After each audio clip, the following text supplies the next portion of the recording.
Hey guys, welcome back to Ultimate S&S. So today we're going to be discussing some of our preps that we've picked up, and I want to stress the importance of getting the food while you can while the prices are down. I'm already seeing where the can sizes are about half of what they used to be. Just buying up old stock. Always check the best by date that's on the bottom. I try not to buy anything that's less than a year. I try to get stuff that's at least 2 years, going to be good on shelf life. Another thing you want to look at is check your cans, make sure there are not dents. If you have dents in your can, that's going to affect how long that canned food is going to stay good for. So the first thing we're going to talk about over here is this potted meat, guys. This is Great Value brand. It's not the greatest tasting, but it's not bad. So this actually has chicken and pork that's added into it is what this is. It's going to have 910 milligrams of sodium.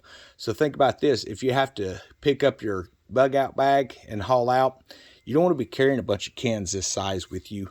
This is something quick that you can do. It's going to have your protein source. It's going to be fairly light. You put it on crackers, eat it straight out of a can, however you want to do it. But it's something that's lightweight that you can keep mobile with. So this here, you can add this to your preps if you like. I buy these because I enjoy eating them. The Vienna Sausages, puts that on a cracker, guys. I love it. My dog loves it. He sits there and eats them with me. Again, not very heavy. It does have juices in them as well, so that's going to help keep you hydrated as well. Again, you're going to have your sodium and things like that. You may look at it and say, well, that's quite a bit of sodium here. But what you need to realize is if you're on the move, you're going to need to be adding sodium to your diet. You need to stay hydrated as well. But you're going to be sweating a lot, especially if you live in the southern areas like Florida and things like that. In the summertime, it gets brutal hot here. Then we have our small can of the Beanie Weenie barbecue flavor. These come in a lot of different flavors. I like to barbecue myself. Again, lightweight. You can fit a few of these in your pack. It's going to make it easy if you have to get out and get moving. And there's nothing wrong with getting the real big cans, that stand up pretty tall. I've got some of those as well, but I want to show more of like bug out situations. So we have this wildfire. There's actually two of them near us, and as of right now, they have one pretty well under control. The other one is pushing northwest of us, so it's heading to a town called Fountain, Florida, and be praying for the people of that town. There's a lot of businesses. There's a lot of homes up that way, and these people are being displaced from the homes right now with evacuation orders. They're needing canned goods and things. You can look on the Bay County emergency Facebook page, and they have a number that you can call if you're looking to do donations for these guys. A lot of people didn't bring any kind of food. They didn't know what to bring. They didn't have bug out bags ready. It's not just a SHTF scenario, guys. There's always a reason why you should be ready to just grab a bag and go. So they are also looking for volunteers for those who have been asking. There is a number that's located on that Facebook page. Again, that's Bay County Emergency Services. And they need people that have large trailers and trucks that can help move large animals like horses and cows and things like that. They need volunteers to help with that because there's a lot of farms in those areas and they're being engulfed. The last check that I did on the impact was there is over 6,000 acres of fire that's burning north of us, and it's headed toward Fountain, Florida, and that is a farming type community up there. A lot of chickens, a lot of cows, a lot of horses. It's just a lot of devastation, guys. So if you're looking at wanting to help them people out, go to that Facebook page and check it out. I'm not getting paid anything to recommend that. I have seen a few comments people have asked about if there's any need to help. We are fine here. We are out of the danger. Just to update everybody, the fire that's closest to us is under control. The other one is moving away from us. So we are good. Thank you for the prayers. So another one that I've added here, guys, Chef Boyardee, and this comes in all kinds of stuff from spaghetti and meatballs. This is the beefaroni. I also buy the ravioli and things. I think you get a little more bang for your buck with the beefaroni as well. And you'll look on the bottom of this, and you want to look at the best by date. So the best by date on this is February of 2024. So this has 2 years. This was currently on sale at Walmart for 44 cents a can. That is a heck of a buy. I expected to see a 6-month best buy date, and it is 2 years. So I was very happy to find that. I ended up buying probably 20 of these things. So again, tuna.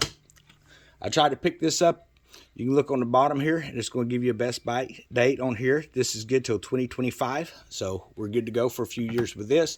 Tuna is a very good source of protein.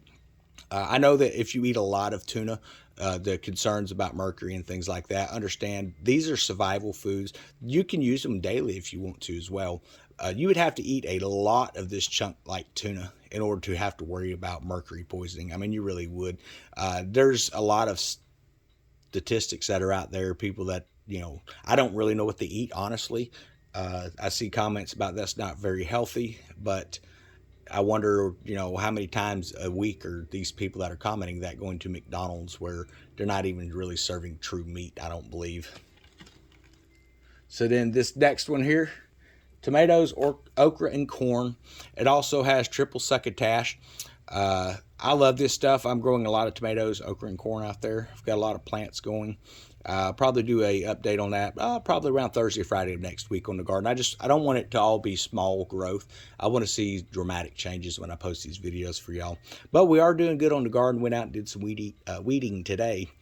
But this is Margaret Holmes. Anytime you buy Margaret Holmes, you're going to get some extra seasoning with it. And it just saves me from having to can extra stuff. This is great to throw in the back of a pack if I need to. Move it into the shed. Got a couple of other locations we move things to. Never keep all your food in one location. That way, if that location becomes compromised, such as a wildfire in our case, we still have food. It's not all going to get burned up. All right. So I got our sliced pears. These are getting very hard to find. I don't know why. I didn't think there's many people eating pears. But again, we got our sliced pears here. Very important to keep fruit. It's going to help give you fiber. It's going to help keep things moving. I buy the no added sugar. It's going to be artificially sweetened, but no added sugar, if that makes sense to you guys. But this is not a low-calorie food. It's going to have calories and things like that. Remember, you're on the move. You're in a survival situation. You're going to be rationing this, so you're going to need those calories. So you kind of have to throw the food pyramid slightly out the window when you come into a situation where you don't have food readily available and you're having to ration it between you and your family. It does not hurt to have that extra sodium, them extra calories as well. Then we have our extra cherry fruit mix. I believe I touched on this a little bit in the past video. I'm going to go ahead and talk about it again. So there are some heart medications out there, guys, that if you eat pineapple, that it can actually interact with that medicine and make your heart start doing some weird palpitations.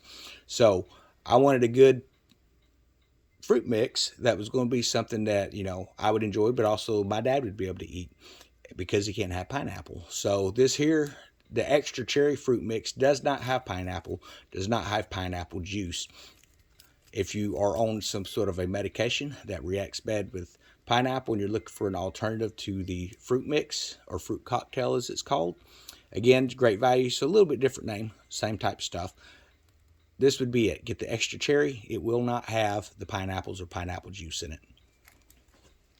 So then, my opinion, any good prepper is going to need tomatoes. So my tomatoes have not come in, so I've not been able to do any canning. So I've been making sure I keep diced tomatoes around. The reason for this goes great with any kind of chili. If you've got your dry beans and things like that, you can cook this in there with it, guys. It's going to add a lot of flavor into it. You can mix this with anything. If you're making your breakfast in the morning, you can pour the juice out, drink the tomato juice if you want, and then fry that up with some of your eggs. If you've never had tomatoes and fried eggs, I highly recommend it. It's really good stuff. So these here are a little bit expensive. I would recommend keeping a few of them for your bug out bags. So this is the Biscuits and Gravy by Mountain House. You can buy this at Walmart. I'm not getting paid anything to recommend this to anybody. This stuff is actually really good. I opened one up, a few days ago. And we went ahead and added it to the breakfast. My dad and I wanted to try it because I've been buying a lot of this stuff. And I want to see if it's even going to be worth eating. And while I will say it's not anywhere near as good as the Biscuits and Gravy my grandmother used to make, it is a lot better than the stuff that I make. So, and I thought I cooked pretty good. This is great. You just add water. It tells you on the back here you're going to add boiling water. When you open this up, there's a oxygen absorber inside. Throw that out. And then you're going to add 1.5 cups of boiling water. Stir it carefully. It's got a zip lock on here. You just zip lock that back. Shake it around, wait about 5 minutes, open it up, stir it up a little bit more, reseal it, let it sit an additional 4 minutes, and when you eat it, you're not getting a soggy biscuit mix. The biscuits are actually, they're warm, they're hot, like they've come out. They still have that nice biscuit texture to it. You're not eating just so sloppy, soggy bread. And for our final one here, guys, the classic spaghetti with meat sauce. So I believe most people store their spaghetti noodles and things like that. And I myself, I keep that. I try to keep different types of spaghetti sauce. I planted some Rutgers tomatoes and some different things like that to make my own sauces with in the future. But I wanted something that's lightweight. I mean, this is light, guys. This can go in the back of my bug out bag. No issue. Same situation. You're going to open it, remove the oxygen absorber, add 1 3/4 cups of boiling water. You're going to stir it. Close that zipper, give it 5 minutes, open it up, stir it up, and then close it and let it sit an additional 4. It takes 9 to 10 minutes, guys, for this stuff to finish. Very good. I like it better than any of the canned spaghetti and meat sauce. You're going to get 2 servings in one of these. If you're in a scenario where you need to ration, you can ration this to 4 people, and you're going to get calories and stuff as well. So that's what's important to remember, is these are not just food preps to just eat normal. This is food preps for a survival situation. And I hope people realize that there's nothing wrong with stocking your pantry, but you want to make sure that you are getting,